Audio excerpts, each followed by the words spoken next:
Ya Tuhan, berkatilah kitab suci, salib, patung keluarga kudus, rosario, serta lilin pernikahan ini agar dapat menjadi sumber pengharapan dan penghiburan di kala susah dan membangkitkan semangat cinta kasih di kala gersang. Semoga kehadiran-Mu di tengah keluarga baru ini memberikan dorongan bagi mereka untuk saling siap memberikan pengorbanan demi kebahagiaan pasangannya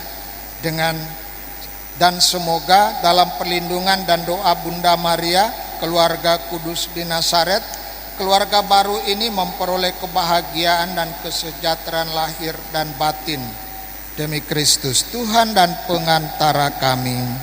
Dalam nama Bapa dan Putra dan Roh Kudus. Amin.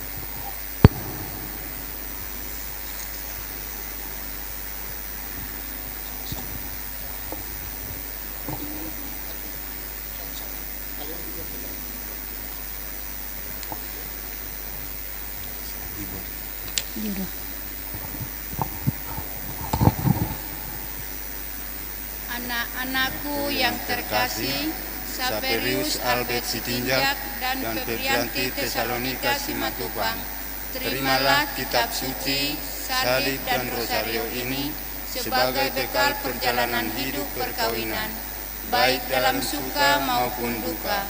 Pergunakanlah semua ini dengan semestinya.